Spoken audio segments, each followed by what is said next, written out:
like to sing for you now a song by Swami Kriyananda from the oratorio Christ Lives, entitled The Temptation of Christ.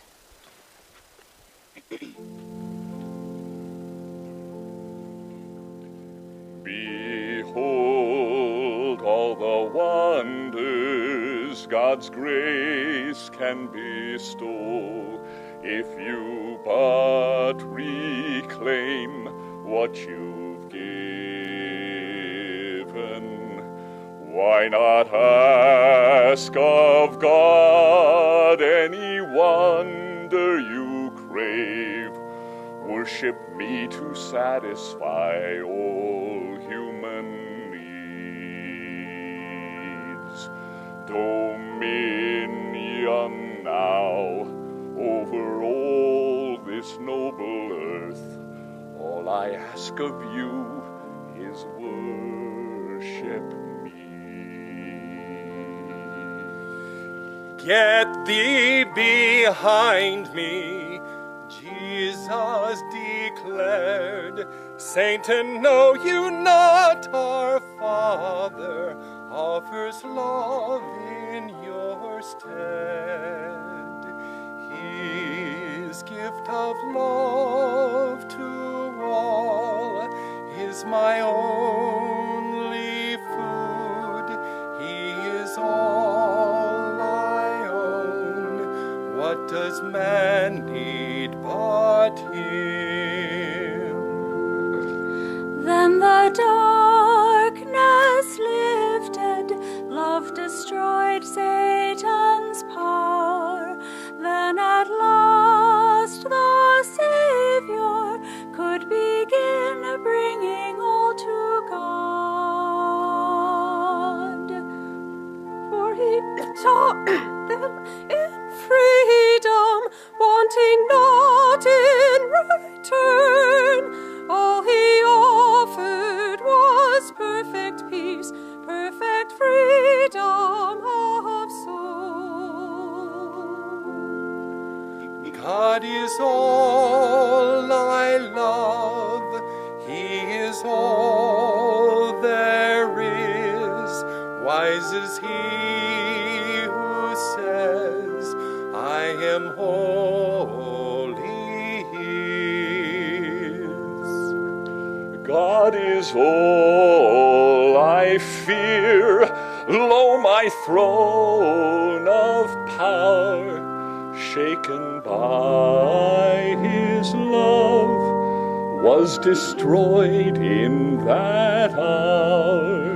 Throughout all the world, a new spirit was born. Jesus brought to men's hearts hope for those steeped in sin. God is all I fear. Lo, my soul there is. Wise is he who says, I am wholly his. God is all I love, Lo, my soul there is. Wise is he who says, I am wholly his.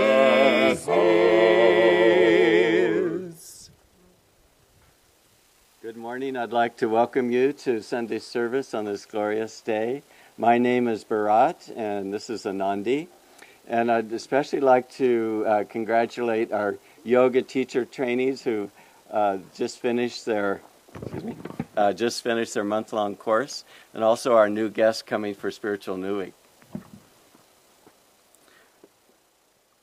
Our reading today from Rays of the One Light is, as Anandi told you, does Satan exist? Truth is one and eternal. Realize oneness with it in your deathless self within. The following commentary is based on the teachings of Paramahansa Yogananda. The Bible tells us in chapter 4 of the Gospel of St. Matthew, then after baptism was Jesus led up of the Spirit into the wilderness to be tempted of the devil. To most modern minds, this passage seems quaintly obsolete. Psychologists would say, have said in fact, that the temptation of Jesus, if it occurred at all, was purely psychological. They call it a projection of desires lurking in his own subconscious mind. The subconscious plays a strong part, certainly, even if not a unique one, in any testing of the spiritual seeker must undergo.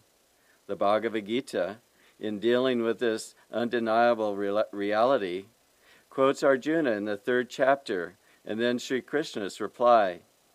Yet tell me, teacher, said Arjuna, by what force doth man go to his ill unwilling, as if one pushed him in that path? Krishna replied, desire it is, passion it is, born of the darkness, which pusheth him mighty of appetite, sinful and strong is this, man's enemy. Yet even Krishna describes passion as born of the darkness. The fact is, as Paramahansa Yogananda wrote in Autobiography of a Yogi, all thoughts vibrate eternally in the cosmos. Thoughts are universally, not individually rooted. A truth cannot be created, but only perceived.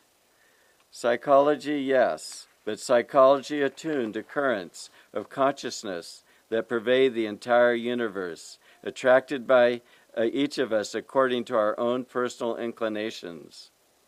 Yogananda, quoted in The Path, said, I used to think Satan was only a human invention, but now I know, and add my testimony to that of others who lived before me, that Satan is a reality.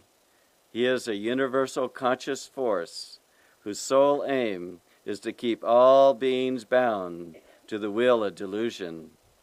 We should take pains, then, to attract uplifting currents of universal consciousness, and to avoid attracting the negative, which, disease that it is, can infect our thoughts, even while it leads us to believe that our thoughts are purely our own. Thus, through Holy Scripture, God has spoken to mankind. Om, Om, Om. Good morning. So nice to be with you today with a wonderful topic ahead of us. I'd like to read first from Whispers from Eternity. This is a book of prayers and poems by Paramahansa Yogananda. This is Demand to Set Fire to the Forest of Darkness. I built a fire of devotion in the dark forest of delusion. Alas, the fire only smoldered. Then thou didst come and set fire to a few of my frailties. That fire quickly spread, consuming the bushes of my prickly desires, my tall, towering vanities, and the thick underbrush of my arrogance. The whole forest of my darkness is blazing, and I behold only thy light shining everywhere. I thank thee, Father, for thy help. Help me thus always. Let me open a path of light for all to follow.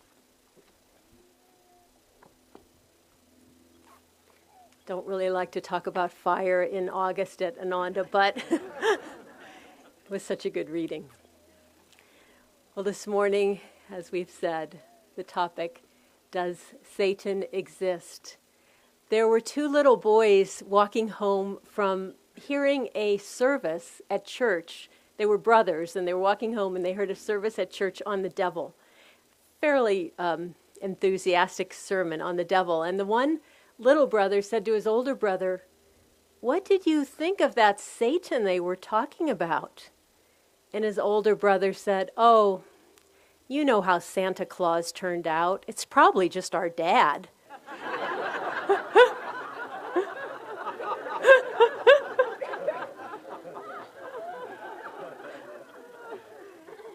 so when we're little, we do hear these sort of strange things about Satan, and then as we grow up, we kind of go, oh, that was kind of just a superstitious sort of thing.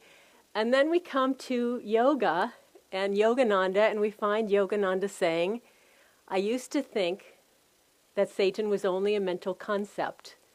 But now that I have found God, I add my testimony to those who have gone before me and say that Satan is a reality that works consciously and constantly for man's spiritual destruction. So just as we were happy when we came on this spiritual path to discover that God was not an old man with a long white beard, just the same way, Satan is not a little person in a little red outfit with evil intent. These are gigantic forces. And the force of God is a force of pure love. When you have a magnet that's made out of metal, that magnet will attract to itself objects that are made of the same metal. It draws them to itself. It doesn't draw leaves. It draws iron filings because that's what it's made of. It's made of iron. And in the same way, God is pure love. And we are made of the divine love. We have that same quality within us. And so the magnetism of God's love operates on us and is pulling us constantly and inexorably toward himself. But why aren't we all then just one big ball of divine love? We want to go there. He wants us to go there. It should be no question. It's because in making creation, God realized that that's exactly what would happen. There was no way he could bring creation into existence because everything in him loved every aspect of creation so much it was drawing it all back to himself. So there had to be an opposite force pulling creation in the other way. And so God created Satan. So God is more powerful than Satan. Satan is his own creation. But just as he gave each one of us free will, he also gave Satan free will. Unfortunate though it is. And Satan, just as we are, enjoyed being creative, dynamic, extending his territory. And so he created that which magnetizes us toward staying involved in matter, toward getting drawn into negativity, toward seeking material desires, toward trying to fulfill our longing for God through the senses. And so this world was created, and it's a dynamic play.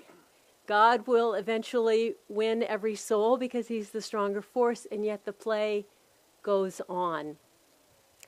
Master put it this way. He said, there's a line.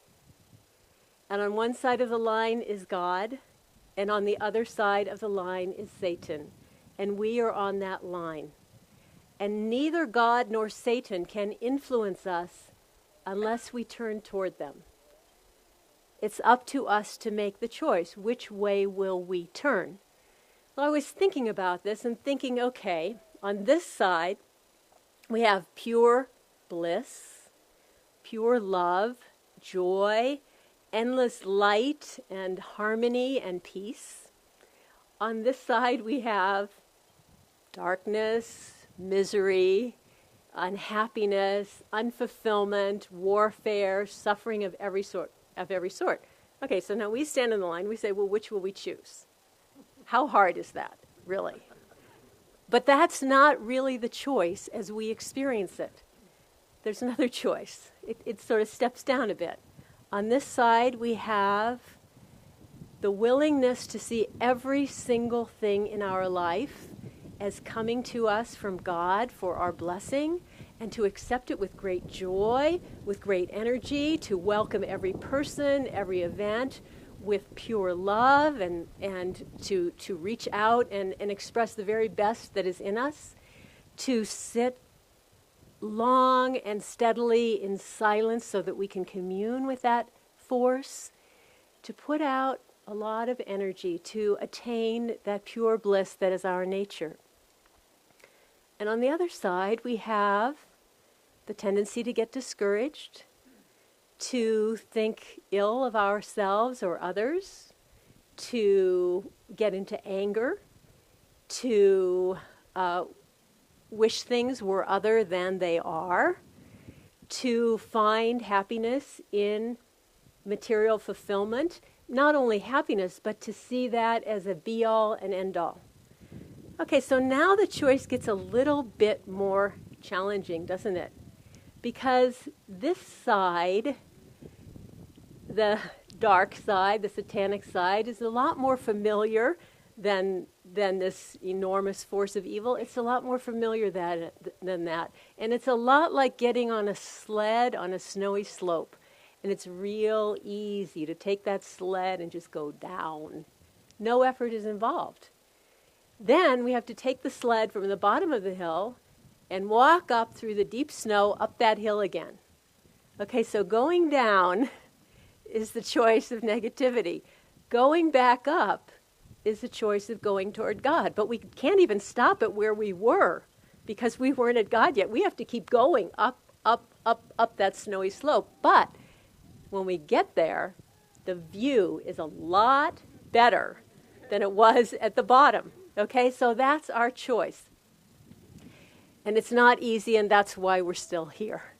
I had an interesting experience in my second year at Anandi. My first year that I was here, 1971, Swami started our first monastery in the community. And by my second year, I had joined it.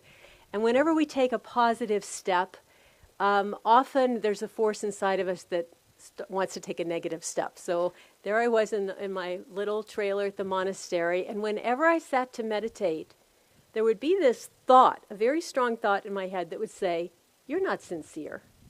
If you were sincere, you would be meditating a lot more than you are." And I thought, yeah, that's right. How could I argue with that? It sounded logical. There was no contest. But each time I felt really discouraged by that and really disheartened and very upset. And so that kept happening day after day after day. And I don't remember how long I went on like that, but it was a long time. And finally, I just thought, I don't know what else to do. I've got to I called Swami and asked if I could have an appointment. And so Swami, okay. So I went down for my appointment with Swami. He represents me, actually. And when I sat down, this was a big moment in my life. I'd been through this terrible thing, and now I was going to tell Swami about it. My lip was quivering, and I was a little teary, and I was a little, upset about my poor life. And so I sat down, and Swami just stood up, and he walked over to me, and he went like this. Bam! Went back and sat down and said, "Mosquito." But boy, it changed my energy, okay? I was awake. I was ready. I was not teary. And I said, "Thank you, sir. I really needed that." And so I told him my tale of woe, and he said 2 words. "That's Satan." And I understood what he meant. Get thee behind me. Don't entertain those kind of thoughts, because if you entertain them, they feel welcome, and they keep coming around again and again. Okay? So we want to move in this direction, and usually what will happen is that Satan comes to us through our own particular unique personality. Perhaps the tendency to think ill of ourselves is that in that case, perhaps the tendency to be angry, to lose patience with other people, whatever. It will operate through our own personality, but it will be a force that pulls us down and makes us feel bad. Satan doesn't often come in material form, but to the great saints he sometimes does. And there's a story that Padre Pio told that was witnessed not only by him, but also by his one of his brother monks. A man came to Padre Pio for confession. And this man was dressed in very expensively, spoke very intelligently, and he began to confess to Padre Pio his sins. And these sins against God and against man were heinous, horrible, awful, ghastly things. And as the man went on, he would mention a sin, and then he would explain why he had felt that he had to do that sin. And it made sense. It seemed logical. And Padre Pio was kind of baffled as this whole thing went on, and he was feeling more and more just uncertain what to do, how to change it, no answer. Suddenly it came to him. And he just said to this man with great force, "Say the name of Jesus Christ and Mother Mary." And the man, which was not a man at all, but Satan in form, melted and became just a little plume of smoke with a horrendous odor. So you can't argue with that negative force in yourself. You can't argue with it. It doesn't work that way. You'll always lose. So I wanted another experience that I had. This happened in my very first year at Ananda. I was working with a man who was very full of doubt and negative. He's long, long gone from Ananda. But thinking in my newfound spirituality that I didn't have any doubts and I could surely help this person. So we had many talks, and I didn't know about magnetism in those days. I didn't understand that just because you're a nice person or a positive person, that a person can be more magnetic in their negativity than you can be in your positivity. That belief in God is not very strong, which is all I had. I'd only been on the path a year. I didn't have enough experience to have faith in God. And so after the course of a couple of months of working with this person and endless little conversations with this person, I was really confused.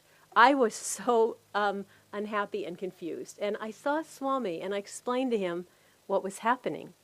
And he said, "Can you get out of this situation?" I said, "I don't think so right now." And he said, really interesting advice. He said, "Go into silence." And I did. And it was just a marvelous experience because I was like, I'm not going there anymore. I'm not arguing with that negativity anymore. I'm withdrawing pranayama. I'm bringing my energy within myself. And in myself, I began to get my strength back and to move on.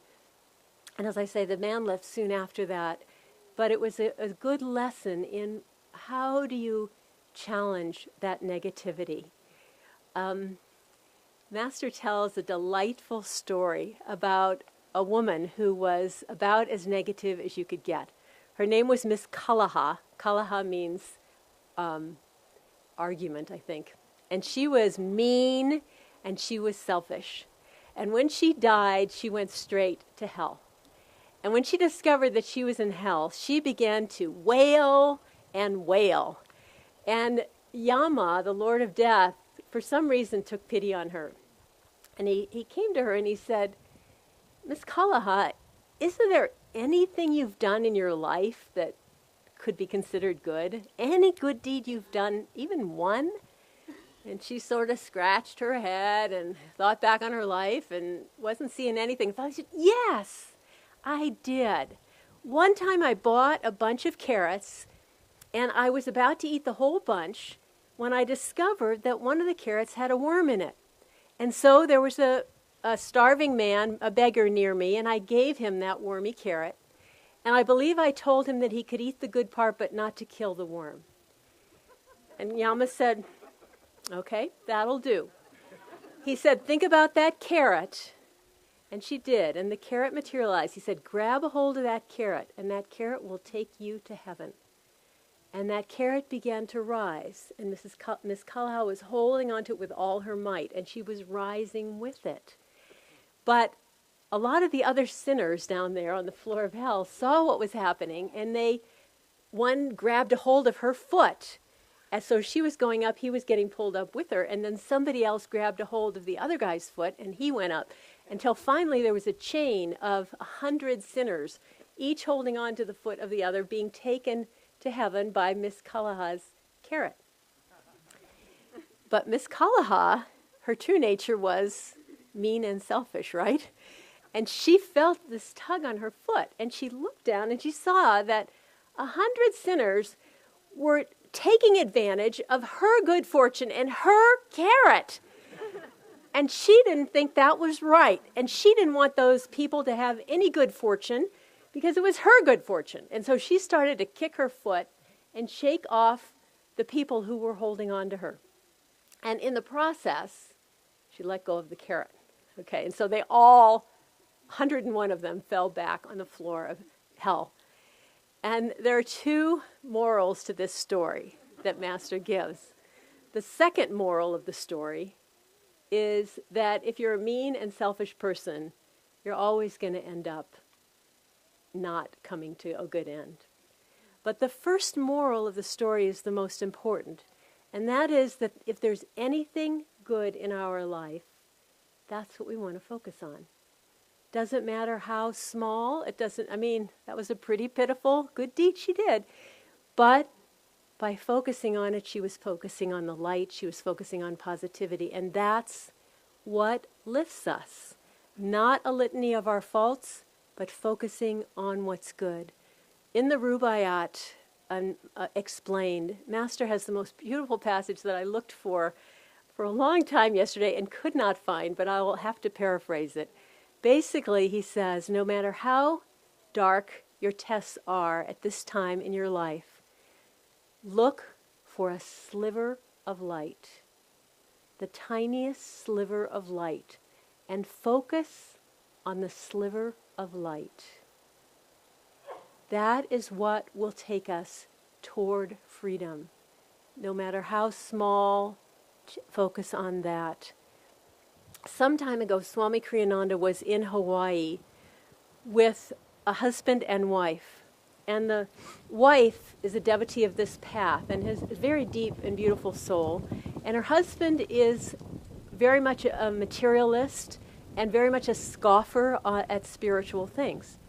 And so Swami came to their house and immediately greeted the husband, seeing, as he does in everyone, the divine child in him, greeted him as an old friend, and began to have very lovely conversations with him, always seeing the goodness in this man.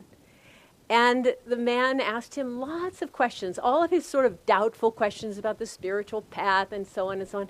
And Swami gave him the most wonderful answers. And over the course of the days they were together, they became great friends, thick as thieves, just really buddies. And the wife was watching this, and she thought, my husband's not that nice of a person. I'm afraid he's kind of pulling the wool over Swami's eyes. Maybe I better just tell Swami what he's really like.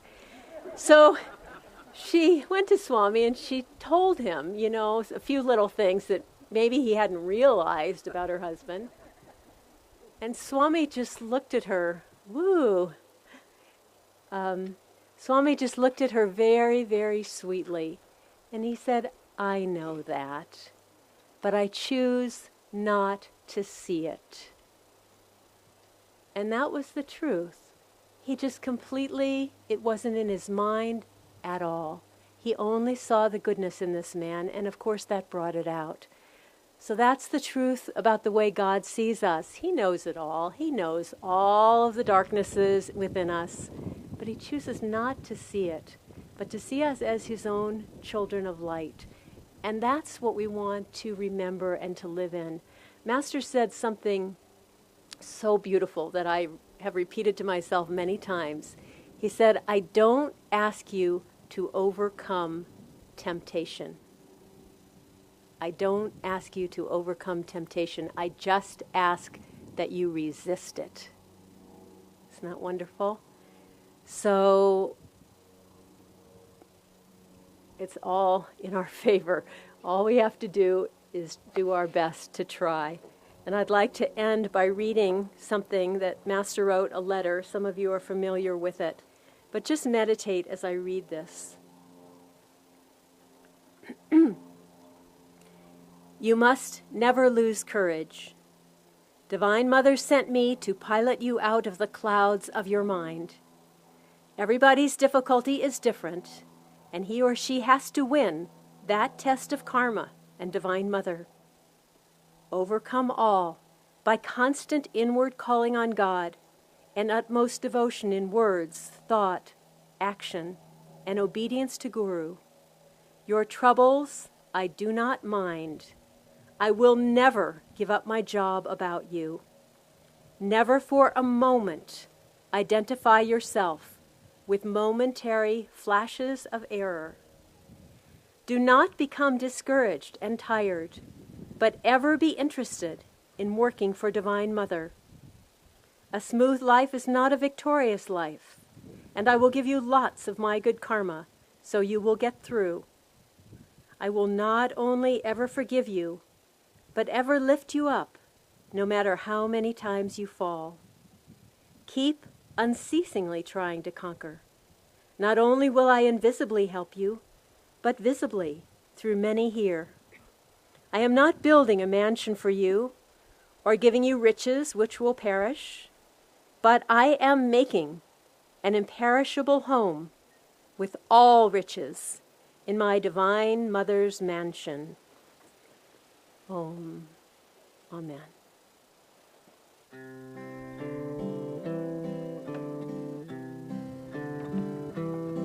Brother, I've a faint suspicion you and I've been led astray, taught to drive the devil from us. We've invited him to stay. What we need is light, for we can't drive out the darkness with a stick. No, you can't drive out the devil with a stick.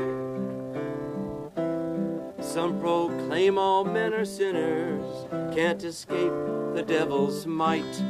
How their interest must intrigue him, they won't let him out of sight.